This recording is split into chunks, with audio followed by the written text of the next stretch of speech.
Hello students, मैं रवि रंजन आप लोगों का स्वागत करता हूं मैग्नेट ब्रेन्स हिंदी में, जो आपको प्रोवाइड करता है 6ठी से 12वीं कक्षा के सभी विषयों के कंप्लीट वीडियो कोर्स, वो भी फ्री ऑफ कॉस्ट। और ऐसा नहीं कि भाई एक चैप्टर या 2 चैप्टर के बाद आपसे कह दिया जाए कि भाई इसका सब्सक्रिप्शन लो, कोई सा चार्ज पे करो, ऐसा कुछ भी नहीं है। आपको मिलने वाला है बेस्ट क्वालिटी कंटेंट, वो भी फ्री ऑफ कॉस्ट।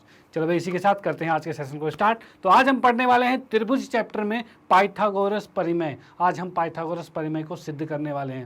भाई पाइथागोरस को तो आप बचपन से पढ़ते आ रहे हो, बचपन मतलब 6ठी 7वीं 8वीं क्लास के बाद से पढ़ते आ रहे हो कि भाई समकोण त्रिभुज में होता है पाइथागोरस लगता है कि बड़ी भुजा का वर्ग जो होता है बाकी 2 छोटी भुजाओं के वर्गों के योग के बराबर होता है। भाई इस पाइथागोरस का यूज़ आप करते आ रहे हो, लेकिन वो फॉर्मूला जो आया है वो कहाँ से आया, कैसे बना फॉर्मूला, तो उस पूरे फॉर्मूले को हम यहाँ पर सिद्ध करने जा रहे हैं एक पाइथागोरस परिमेय द्वारा। ओके, चलो भाई देखते हैं। और आप लोगों को मैं बताना चाहता हूँ कि पाइथागोरस जो परिमेय है ये मोस्ट इंपॉर्टेंट है। कैसे? तो ये आपके बोर्ड के एग्जाम में कहते हैं ना बहुत बार आया हुआ है, मतलब इसके चांसेस आने के बहुत ज़्यादा होते हैं। या फिर पाइथागोरस परिमेय या फिर इसी का जो विपरीत है, पाइथागोरस परिमेय का विपरीत है, ये दोनों परिमेय हैं। इनमें से कोई एक ना एक जरूर आ जाता है, या फिर इसके आधार पर क्वेश्चन तो बनने ही बनने हैं। यानी ये आपका मोस्ट इंपॉर्टेंट टॉपिक है। तो करते हैं इसको स्टार्ट। चलो भाई ठीक है। तो ये परिमेय क्या कहता है? तो ये परिमेय आपका कहता है कि समकोण त्रिभुज में कर्ण का वर्ग शेष 2 भुजाओं के वर्गों के योग के बराबर होता है। ये कहना चाह रहा है, यानी मैं इसमें कहूं कि अगर मैं यहां पर एक बनाता हूं समकोण त्रिभुज, ठीक है, एक समकोण त्रिभुज बनाया जाए, चलो इस तरीके से बना देते हैं। ये मैंने बनाया समकोण त्रिभुज। आप बोलोगे सर समकोण कहाँ है इसमें? तो समकोण की बात बताएं तो ये मान लो समकोण है यहाँ पे, ठीक है। अब मैंने कहा ये ए है, ये बी है और ये सी है। तो एक चीज याद रखना, 90 के सामने वाले को कर्ण कहा जाता है, ठीक है। 90 डिग्री का जो कोण होगा उसके सामने वाले को कर्ण कहा जाता है। यानी ये आ गया हमारा कर्ण, ठीक है भाई, ये कर्ण आ चुका है, ठीक है। अब यहाँ पर मैं बताऊं, जो कर्ण होती है वो सबसे बड़ी भुजा होती है, तो ये BC सबसे बड़ी भुजा है। तो इस कर्ण का वर्ग जो है बाकी 2 भुजाओं के वर्गों के योग के बराबर है, ये सिद्ध करना है। तो यही कह रहे हैं ना, समकोण त्रिभुज में कर्ण का वर्ग जो है वो शेष 2 भुजाओं के वर्गों के योग के बराबर है, ये हमें सिद्ध करना है। यानी मैं इसमें लिखता हूं क्या क्या दिया हुआ है। पहले तो दिया है त्रिभुज ABC में कोण A जो है वो 90 डिग्री का है, ठीक है भाई। भाई त्रिभुज ABC के अंदर कोण A जो है वो 90 डिग्री का है। डन, चलो भाई ठीक है। उसके बाद इसमें निकालना है हमें सिद्ध करना है। भाई क्या सिद्ध करना है? तो सिद्ध हमें करना है कि भाई जो बड़ी भुजा है मतलब BC है उसका जो वर्ग है बाकी 2 जो छोटी भुजाएं हैं यानी AB का वर्ग प्लस में AC का वर्ग, इसके बराबर है। भाई जो बड़ी भुजा है इसका वर्ग जो है वो बाकी 2 छोटी भुजाओं के वर्गों के योग के बराबर है, तो वर्गों के योग के बराबर है। डन, चलो भाई ठीक है। अब इसमें करेंगे हम रचना, इसको सिद्ध करने के लिए करेंगे रचना। अब रचना में हम क्या कर रहे हैं? तो रचना में मैं कहूंगा कि एक लंब खींचा गया, यानी AD लंब खींचा गया है BC पर। यानी मैं यहाँ पर एक लंब खींच देता हूँ। तो रचना को दूसरे कलर से हमने दर्शा दिया यहाँ पे, एक मिनट, ये हमने एक लंब खींच दिया जिसका नाम D रख दिया, ठीक है। AD हमने एक लंब खींच दिया, तो रचना में हम लिख सकते हैं AD जो है वो लंब है BC पर। डन, चलो भाई ठीक है। अब इसके बाद अब इसमें आते हैं, हम सिद्ध पे आते हैं। तो सिद्ध की बात करें तो सिद्ध में क्या करेंगे, हम त्रिभुज लेते हैं कौन सा वाला, तो ADB लेंगे, या फिर हम कहते हैं BDA लेंगे और BAC लेते हैं, दोनों लेते हैं। तो त्रिभुज BDA तथा त्रिभुज BAC।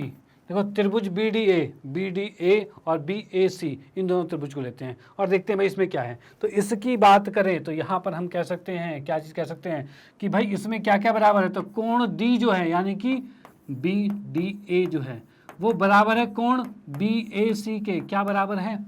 क्या बराबर है भाई? ये कोण 90 का है रचना के द्वारा और ये कोण 90 का है, ये तो दिया ही हुआ था। तो हम यहाँ कह सकते हैं प्रत्येक 90 डिग्री। चलो भाई प्रत्येक 90 डिग्री हो गया। उसके बाद क्या है, तो कोण B दोनों में आ रहा है कि नहीं आ रहा है, बता दो। भाई छोटे त्रिभुज में भी बी है और बड़े त्रिभुज में भी बी है। अब दोनों में बी है तो बी कोण तो दोनों का ही बराबर होगा, तो हम कह सकते हैं बी कोण बराबर है। अगर किसी भी दो त्रिभुज के दो कोण बराबर हो जाते हैं तो वो समरूप हो जाता है। तो भाई हो गया समरूप यहाँ पर, तो हम कह सकते हैं त्रिभुज बी डी ए समरूप हो गया है त्रिभुज बी ए सी के। भाई बी डी ए जो है वो समरूप हो गया है बी ए सी के। डन। और कैसे हो गया है, तो कोण कोण समरूपता हो गया।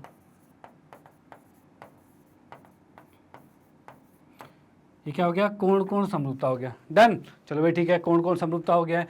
अब इसके बाद अगर ये कोण कोण समरूपता हो गया तो हम लिख सकते हैं तब इसकी भुजाएं भी अनुपात में होगी, एक ही अनुपात में होगी। यानी हम कह सकते हैं क्या कि भाई बी डी बटे में बी ए बराबर में बी ए बटे में बी सी। भाई ये लिख सकते हैं, भाई बी डी बटे में बी ए लिख सकते हैं और बी ए बटे में बी सी लिख सकते हैं। भाई लिख दिया हमने, ठीक है। अभी इसको गुना किया तो ये इधर जाएगा तो क्या होगा, बी डी गुने में बी सी आ गया और बराबर में ये इस साइड जाएगा तो बी ए का वर्ग आ गया और ये आपकी समीकरण 1 आ गई है। ठीक है, ये आपकी समीकरण 1 आ चुकी है जो कि हमने इस त्रिभुज से निकाल लिया है। डन।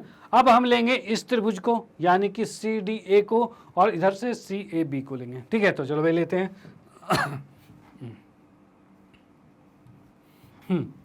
इसमें हमने ले लिया है त्रिभुज सी डी ए और त्रिभुज सी ए बी में, सी डी ए और सी ए बी में क्या है, सी डी ए और सी ए बी में लेते हैं। इसमें देखते हैं क्या है। तो भाई ये कोण 90 का है और ये कोण 90 का है, यानी कि सी डी ए कोण कितने का है, तो हम कह सकते हैं कोण सी डी ए ये बराबर हो गया कोण सी ए बी के, और इसमें लिख दोगे प्रत्येक 90 डिग्री। ठीक है भाई। उसके बाद हम क्या लिख सकते हैं भाई, उसके बाद लिख सकते हैं क्या कि कोण सी दोनों में ही आ रहा है, कोण सी इस छोटे वाले में भी है बड़े वाले में भी, दोनों में ही है। तो हम लिख सकते हैं कोण सी बराबर में कोण सी, यानी कि ये दोनों त्रिभुज क्या हो गए, अब भाई दो कोण बराबर हो गए तो समरूप तो हो गए। अब लिख सकते हैं समरूप, तो हम लिख सकते हैं त्रिभुज सी डी ए ये समरूप हो गया है त्रिभुज सी ए बी के। ठीक है, वो भी क्या है, कोण कोण समरूपता, यानी कि कोण कोण समरूपता। ठीक है भाई, ये हो गया हमारा कोण कोण समरूपता। डन। चलो भाई ठीक है। अब ये कोण कोण समरूपता हो गया तो हम इसमें क्या लिख सकते हैं, तो इसमें हम इसके भुजाओं को अनुपात में कर सकते हैं। यानी हम लिखेंगे सी डी बटे में सी ए बराबर में सी ए बटे में सी बी, ये लिखा जा सकता है। ठीक है भाई, इसकी भुजाएं अनुपात में लिख दी हमने। इस सी बी को इधर गुना करूंगा तो क्या हो जाएगा, सी डी गुने में सी बी बराबर में सी ए इधर जाएगा तो सी ए का वर्ग हो जाएगा। डन। और ये दूसरी समीकरण होगी। ओके, तो यहाँ पर ये हमारी पहली समीकरण होगी, वो दूसरी समीकरण होगी। अब देखो हमें जो निकालना था वो क्या, सी ए का वर्ग और ए बी का वर्ग। ए बी मतलब बी ए बात एक ही है, तो बी ए का वर्ग ये था, ये चाहिए था, और ए सी का वर्ग मतलब जो सी ए का वर्ग हमने निकाला है ये चाहिए था। मतलब राइट वाले दोनों तो आ गए, मतलब दोनों को जोड़ दिया है तो राइट वाला आ जाएंगे। अब देखना है मुद्दा लेफ्ट वाला आ रहा है कि नहीं आ रहा। तो हम क्या करेंगे इसमें, अब इसमें हम करेंगे, लिख देता हूँ यहीं पर, समीकरण 1 को 2 में जोड़ा गया, 1 और 2 को जोड़ दिया गया, तो उससे क्या हो जाएगा, तो उससे हम लिख सकते हैं भाई क्या चीज़ है इस साइड, तो B D B C, B D और बी सी प्लस में ये आ रहा है हमारे पास डी सी और बी सी, और इसके इक्वल टू में क्या चीज़ आ जाएगा, तो भाई लेफ्ट को जोड़ा हो गया, राइट वाले बी ए आ रहा है, मतलब हम बी ए को लिख सकते हैं यहाँ पर बी ए या ए बी लिख सकते हैं, कोई दिक्कत नहीं हमें। ओके, इसमें क्या है सी ए है यानी ए सी भी लिख सकते हैं, भाई जैसा आंसर लाना है वैसे लाना है ना। ठीक है, तो हम ये लिख दिया हमने, कोई दिक्कत वाली बात नहीं। इसमें कुछ कॉमन आ रहा है क्या, इसमें कुछ कॉमन आ रहा है, तो हाँ भाई बी सी कॉमन आ रहा है, तो हमने बी सी को कॉमन ले लिया और बच गया क्या, बी डी प्लस में डी सी बच गया, और इधर क्या बचा है, तो ए बी का वर्ग प्लस में ए सी का वर्ग आ गया। ठीक है, अब मुझे बता दो बी डी और डी सी को जोड़ेंगे तो कितना आएगा, तो यहाँ देख सकते हैं बी डी और डी सी को जोड़ोगे तो क्या आएगा, तो पूरा बी सी आएगा। तो यहाँ से हम कह सकते हैं भाई इसको बी सी आ चुका है ये, तो ये हम लिख सकते हैं बी सी गुने में बी सी बराबर में ए बी का वर्ग प्लस में ए सी का वर्ग, और इस BC और BC को गुना करेंगे तो फाइनली आ चुका है हमारे पास BC का वर्ग जो है वो AB का वर्ग प्लस में AC के वर्ग के बराबर है। यानी कि ये एक पाइथागोरस का फॉर्मूला जो हम शुरू से बचपन से पढ़ रहे थे वो फॉर्मूला यहाँ पर सिद्ध हो चुका है कि जो बड़ी भुजा होती है, बड़ी भुजा क्या है BC, यानी कह सकते हैं 90 के सामने वाली बड़ी भुजा BC जो है, इसका वर्ग जो है बाकी दो छोटी भुजाओं के वर्गों के योग के बराबर है। तो बाकी दो छोटी भुजाओं के वर्गों के योग के बराबर है। आ गया। तो ये क्वेश्चन, ये परिमेय, ये कई बार पूछे जाते हैं। ये आपके 4 मार्क्स में पूछे जाते हैं।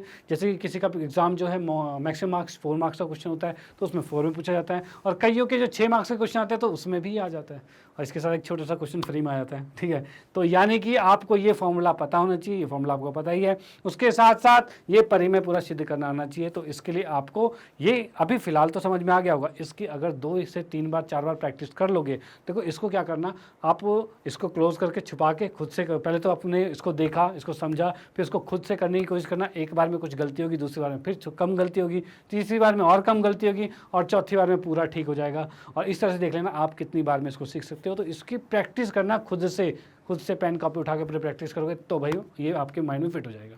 ओके, तो आप इसका स्क्रीनशॉट ले सकते हो और इसका भी स्क्रीनशॉट ले सकते हो। और इसका करने का तरीका बिल्कुल इस तरह से पैटर्न में होना चाहिए कि बिल्कुल इस पैटर्न में दिया है सिद्ध करना, रचना सिद्ध, और इसमें इस तरीके से पूरा सॉल्व करना है। ओके, एक भी नंबर नहीं कटने वाला फिर। ओके, चलो अब इसका स्क्रीनशॉट ले लो, मैं इसको इरेज कर देता हूँ। नेक्स्ट हम आते हैं किस पे, तो ये हमारा है पाइथागोरस परिमेय का विपरीत। अब जो पाइथागोरस है परिमेय, उसके विपरीत पे आते हैं।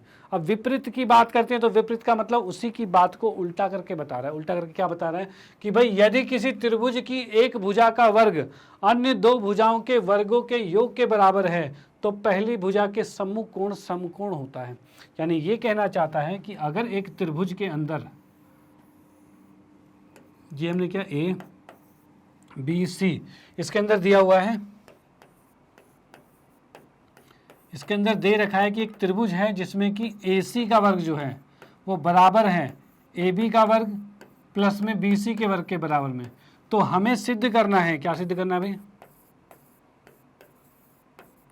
सिद्ध करना है कि कोण C जो है, C नहीं, कोण B, यानी कि जो बड़ी भुजा है उसके सम्मुख कोण जो है, यानी कि कोण B जो है वो 90 डिग्री का है। ठीक है भाई, जो बड़ी भुजा है उसके सम्मुख कोण जो 90 डिग्री का, ये हमें सिद्ध करना है। डन। और पिछले क्वेश्चन में क्या था, पिछले परिमेय में क्या था भाई, ये 20 मतलब B जो कोण है, जो 90 डिग्री का कोण आपको दिया हुआ था, यानी ये जो सिद्ध करना है वो पहले हमें दे रखा था और हमें ये सिद्ध करना था। लेकिन इस बार ऐसा नहीं है, इस बार जो सिद्ध करना था वो दे रखा है और हमें बताना है कि वो 90 डिग्री का कोण है। ठीक है, यानी अगर किसी भी त्रिभुज में बड़ी भुजा का वर्ग बाकी दो छोटी भुजाओं के वर्ग के बराबर होता है तो बड़ी भुजा के सामने वाला कोण क्या होगा, 90 डिग्री का होगा। ठीक है, इसको सिद्ध करना है हमें यहाँ पे। डन। तो इसमें भी आएंगे हम रचना पे, रचना करते हैं। रचना क्या होगा इसमें, देखो रचना में हम ये करेंगे, एक त्रिभुज इसके जैसा और बनाएंगे। ठीक है, एक इस तरह से बनाया हमने, जिसके अंदर हमने कर दिया इसको PQR। अब इसमें देखो क्या किया गया है, इसमें रचना में हम करेंगे कि हमने PQ खींचा है जो कि AB के बराबर है, और RQ खींचा है जो कि BC के बराबर है, और कोण Q जो है वो 90 डिग्री का है। ये हमने खुद से बनाया है। ठीक है, चलो भाई हमने बना दिया। ये वाली भुजा इसके बराबर है और ये वाली भुजा इसके बराबर है और ये 90 का इसके अंदर दे रखा है। ठीक है भाई, अब मैं इसको जहाँ से ज्वाइन कर लेता हूँ। ठीक है भाई, ये हो गया। अब इसके बाद हम कहते हैं इसमें सिद्ध पे आते हैं।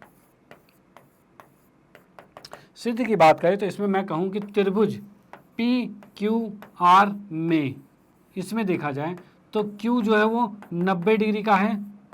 ठीक है, ये वो भी कैसे, रचना के अनुसार।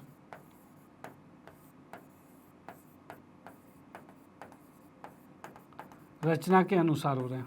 ठीक है, रचना के अनुसार Q जो है वो 90 डिग्री का है। डन। चलो भाई ठीक है, अगर Q 90 डिग्री का है तो हमने पाइथागोरस में पढ़ा है, अगर किसी त्रिभुज में कोण 90 का है तो बाकी दो भुजाओं के वर्गों का योग इस 90 के सामने वाले भुजा के वर्ग के बराबर होगा। यही पढ़ा है। तो हम इसमें लिख सकते हैं तब PR का जो वर्ग है वो बराबर होगा PQ का वर्ग प्लस में RQ के वर्ग के बराबर। और वो भी कैसे होगा, तो पाइथागोरस के अनुसार। पाइथागोरस परिमेय, जो हमारा पाइथागोरस परिमेय है से, ठीक है, पाइथागोरस परिमेय से हो गया, डन। अब इसके बाद हमें दे रखा है क्या चीज, AC का वर्ग जो है वो बराबर में हमें दे रखा है क्या चीज, AC का वर्ग दे रखा है AB का वर्ग प्लस में BC का वर्ग, ये हमें क्या है दिया हुआ है, डन भाई, ये चीज तो हमें दे रखी थी। ओके, अब हमें ये पता है AB जो है वो PQ के बराबर है, BC जो है वो RQ के बराबर है, ये चीज दे रखा है, तो हम इसमें चेंज कर देते हैं इसको। AB जो है किसके बराबर हो गया, PQ के बराबर, और BC जो है वो RQ के बराबर हो जाएगा, और ये भी किसके अनुसार, रचना के अनुसार।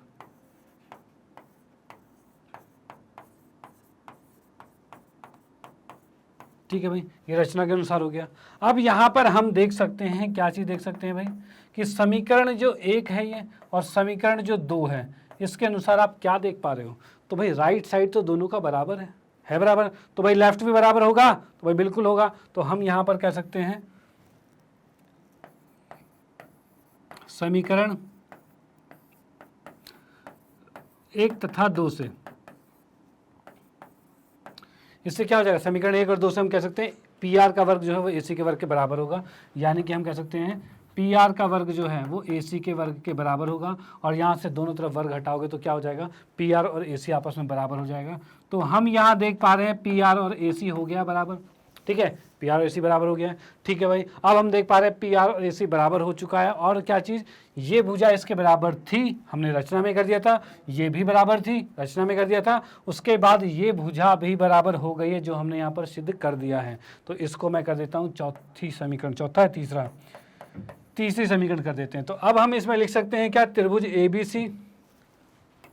ABC तथा त्रिभुज PQR में, इसमें हम कह सकते हैं भाई AB बराबर में PQ, BC बराबर में QR, यही है, BC बराबर में QR है, और AC बराबर में PR है, AC बराबर में PR है, ये आ चुका है। ये तो था रचना के अनुसार,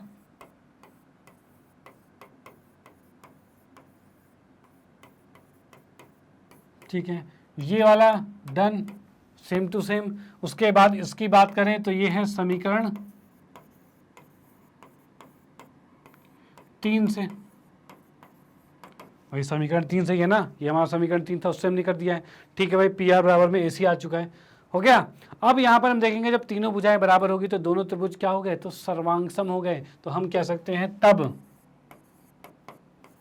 त्रिभुज ABC ये सर्वांगसम हो जाएगा त्रिभुज PQR से, वो भी किससे, भुजा से सर्वांगसम हो चुका है, ठीक है भाई। तीनों भुजाएं बराबर होगी तो भुजा साइड से कॉन्ग्रुएंट हो चुका है, सर्वांगसम हो चुका है। ओके, तो यहाँ पर ये चीज़ें सर्वांगसम हो गई। अब क्या हुआ, अब सर्वांगसम का मतलब होता है दोनों चीज़ें एग्जैक्ट सेम हो गई, बिल्कुल सेम, यानी सारे भुजा सेम है तो सारे कोण भी सेम हो गए। तो इसी अनुसार हम कह सकते हैं कि कोण जो हमारा Q है वो B के बराबर होगा, तो हम कह सकते हैं कोण जो Q है वो बराबर में B होगा, ठीक है ना। और यहाँ पर लिखेंगे CPCT से, ठीक है, corresponding part of congruent triangle, यानी कि दो सर्वांगसम त्रिभुजों के संगत भुजाएं या संगत कोण जो होते हैं वो बराबर होते हैं, ठीक है। चलो भाई, तो यहाँ पर Q बराबर B होगा, और Q को हमने क्या माना हुआ था, Q को तो 90 माना हुआ था, तो हम लिख सकते हैं तब कोण B जो हो गया वो 90 डिग्री का हो गया, और यही सिद्ध करना था, और यह आ गया इति सिद्धम।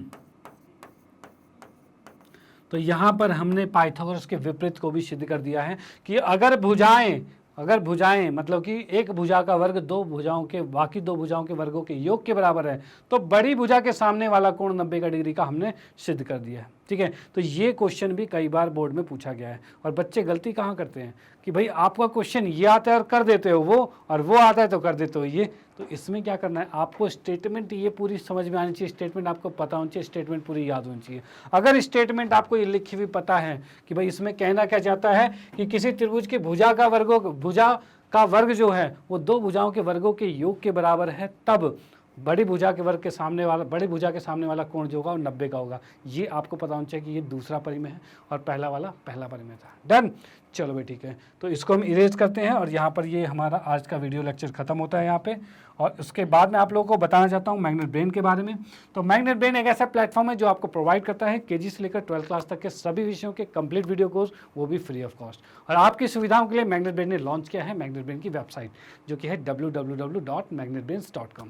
और भाई इस वेबसाइट में आप लोगों के लिए बहुत ही ज़्यादा कहते हैं फ़ायदेमंद चीज़ें हैं। और वो चीज़ें क्या हैं, तो यहाँ पर आपको मिलेगा वीडियो लेक्चर, जितने भी वीडियो लेक्चर हमारे हैं सारे के सारे बिल्कुल सिस्टमेटिक तरीके से अरेंज फॉर्म में हैं, ठीक है। यानी कि अब आपको कहीं दूसरी जगह जाने की जरूरत नहीं, यहाँ पर सारी चीज़ें बिल्कुल अरेंज मिलने वाली हैं। और यहाँ पर बताऊँ मैं किस तरह से, तो यहाँ पर आप देख सकते हो भाई English medium, Hindi medium, spoken English, NTSC, olympiad, इस तरह से सेक्शन बहुत सारे अलग अलग बटे हुए हैं।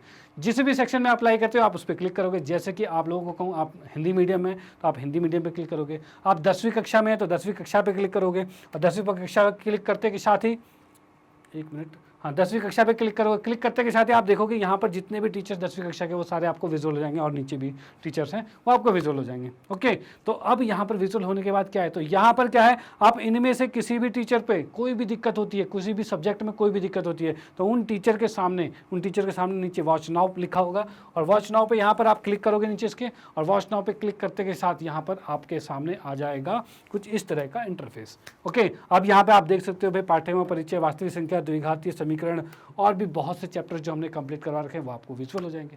ओके, तो यहाँ पर क्या है, आप किसी भी चैप्टर में क्लिक करोगे, क्लिक करते के साथ उसके अंदर NCERT सॉल्यूशन, 1 शॉट वीडियो और भी कॉन्सेप्ट वीडियोस, बहुत से प्रैक्टिस क्वेश्चन भी आपको, यानी पूरा पैकेज यहाँ पर आपको मिलने वाला है, वो भी फ्री ऑफ कॉस्ट। यहाँ पर आप क्या करोगे, उनमें किसी पर भी क्लिक करोगे, क्लिक करते वो जो लेक्चर्स खुलेंगे, आपको किसी भी पॉइंट पे कोई भी चीज़ आपको देखनी है उस पर क्लिक करके आप वीडियो प्ले कर सकते हो, और वीडियो प्ले कुछ इस तरह से हो जाएगी और आप इसका फ़ायदा उठा पाओगे। ओके, चलो भाई, इसके बाद आप लोगों को बताना चाहता हूँ मैग्नेट ब्रेन में हिंदी मीडियम में भी कोर्सेज को लॉन्च कर दिया है, जो कि 6ठी से 12वीं कक्षा के सभी विषयों के कंप्लीट वीडियो कोर्स आपके सामने अवेलेबल हैं और आप इसका फ़ायदा उठा रहे हैं। तो इस चीज़ को आप दूसरों को भी सजेस्ट कर सकते हैं जो इन कक्षाओं में पढ़ते हैं, जैसे कि आपके रिलेटिव हो गया, आपके फ्रेंड सर्कल हो गया, कोई भी जान पहचान में जो इन कक्षाओं में पढ़ते हैं उनको आप ये चीज़ें सजेस्ट कर सकते हो, जिससे कि वो उनका भी फ़ायदा हो। ठीक है, इसी के साथ आपको कहना चाहता हूँ, वीडियो अगर आपको अच्छी लगती है तो लाइक कीजिए, न्यू है तो सब्सक्राइब कीजिए और शेयर तो आप करते रहिए। Okay bye, thank you.